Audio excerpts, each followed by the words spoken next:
यदुवंशी यादवों का अंत कैसे हुआ। एक बार विदुर जब तीर्थ यात्रा से लौट रहे थे, तब यमुना के तट पर उनकी भेंट भगवान श्री कृष्णचंद्र के परम भक्त और सखा उद्धव जी से हुई और विदुर जी ने उनसे भगवान श्री कृष्णचंद्र का हाल पूछा। रुंधे कंठ से उद्धव ने बताया, है विदुर जी, महाभारत के युद्ध के पश्चात सांत्वना देने के उद्देश्य से भगवान श्री कृष्णचंद्र जी गांधारी के पास गए। गांधारी अपने 100 पुत्रों की मृत्यु के शोक में अत्यंत व्याकुल थी। भगवान श्री कृष्णचंद्र को देखते ही गांधारी ने क्रोधित होकर उन्हें श्राप दे दिया कि तुम्हारे कारण से जिस प्रकार से मेरे 100 पुत्रों का आपस में लड़ करके नाश हुआ है, उसी प्रकार तुम्हारे यदुवंश का भी आपस में एक दूसरे को मारने के कारण नाश हो जाएगा। भगवान श्री कृष्णचंद्र ने माता गांधारी के उस श्राप को पूर्ण करने के लिए यादवों की मति को फेर दिया। अंधकवृष्णि यादव बड़ी संख्या में महाभारत युद्ध में काम आए थे। जो शेष बचे वे आपस में मिलजुल कर अधिक समय तक न रह सके। श्री कृष्ण बलराम अब काफी वृद्ध हो चुके थे और संभवत यादवों के ऊपर उनका प्रभाव भी कम हो गया था। पौराणिक विवरणों से पता चलता है कि यादवों में विकास की वृद्धि हो चली थी और ये मदिरापान अधिक करने लगे थे। कृष्ण बलराम के समझाने पर भी ऐश्वर्य से मत्त यादव न माने और वे कई दलों में विभक्त हो गए। एक दिन प्रभास के मेले में जब यादव लोग वारुणी के नशे में चूर थे, वे आपस में लड़ने लगे। वह झगड़ा इतना बढ़ गया कि अंत में वे सामूहिक रूप से कट मरे। इस प्रकार यादवों ने गृहयुद्ध कर अपना अंत कर लिया। इस तरह से भगवान श्री कृष्णचंद्र को छोड़कर एक भी यादव जीवित न बचा। श्रीमद् भागवत महापुराण का उल्लेख।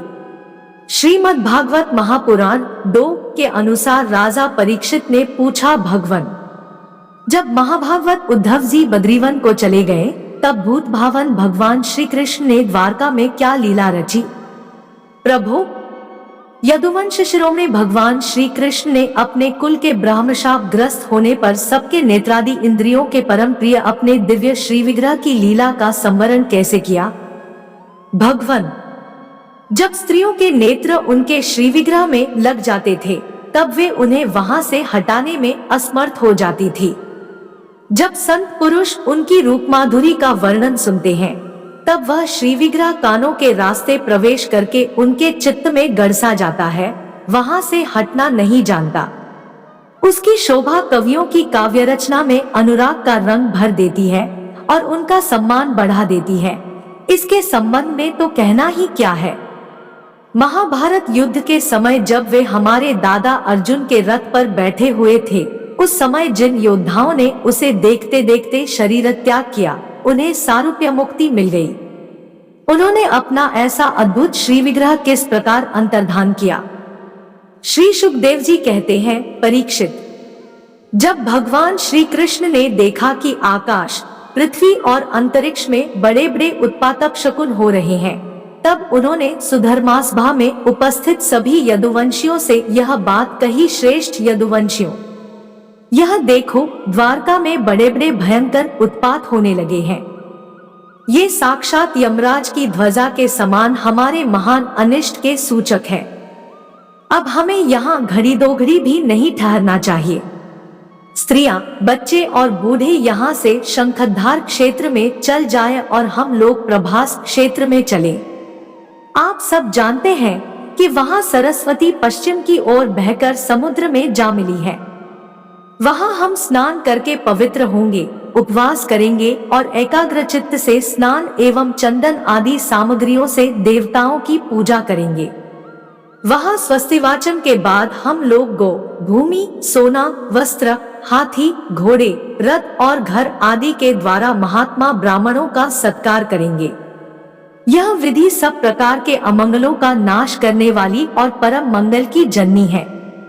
श्रेष्ठ यदुवंशियों, देवता, ब्राह्मण और गौओं की पूजा ही प्राणियों के जन्म का परम लाभ है। परीक्षित, सभी वृद्ध यदुवंशियों ने भगवान श्री कृष्ण की यह बात सुनकर तथास्तु कहकर उसका अनुमोदन किया और तुरंत नौकाओं से समुद्र पार करके रथों द्वारा प्रभास क्षेत्र की यात्रा की। वहां पहुंचकर यादवों ने यदुवंश शिरों में भगवान श्री कृष्ण के आदेशानुसार बड़ी श्रद्धा और भक्ति से शांति पाठ आदि तथा और भी सब प्रकार के मंगल कृत्य किए। यह सब तो उन्होंने किया, परंतु देव ने उनकी बुद्धि हर ली और वे उस मैरेयक नामक मदिरा का पान करने लगे, जिसके नशे से बुद्धि भ्रष्ट हो जाती है। वह पीने में तो अवश्य मीठी लगती है, परंतु परिणाम में सर्वनाश करने वाली है। उस तीव्र मदिरा के पान से सबके सब उन्मत्त हो गए और वे घमंडी वीर एक दूसरे से लड़ने झगड़ने लगे। सच पूछो तो श्री कृष्ण की माया से मूढ़ हो रहे थे। उस समय वे क्रोध से भरकर एक दूसरे पर आक्रमण करने लगे और धनुष बाण, तलवार, भाले, गदा, तोमर और रिष्टि आदि अस्त्र शस्त्रों से वहां समुद्र तट पर ही एक दूसरे से भिड़ गए। मतवाले यदुवंशी रथों, हाथियों, घोड़ों, गधों, ऊंटों, खच्चरों, बैलों, भैंसों और मनुष्यों पर भी सवार होकर एक दूसरे को बाणों से घायल करने लगे, मानो जंगली हाथी एक दूसरे पर दांतों से चोट कर रहे हों। सबकी सवारियों पर ध्वजाएं फहरा रही थी। पैदल सैनिक भी आपस में उलझ रहे थे। प्रद्युम्न साम से, अक्रूर भोज से, अनिरुद्ध सात्यकी से, सुभद्र संग्रामजित से, भगवान श्री कृष्ण के भाई गद उसी नाम के उनके पुत्र से और सुमित्र सुरथ से युद्ध करने लगे।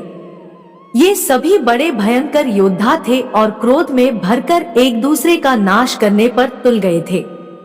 इनके अतिरिक्त निष्ठन, उल्मुख, सहस्त्रजित, सज्जित और भानु आदि यादव भी एक दूसरे से गुद गए। भगवान श्री कृष्ण की माया ने तो इन्हें अत्यंत मोहित कर ही रखा था, इधर मदिरा के नशे ने भी इन्हें अंधा बना दिया था।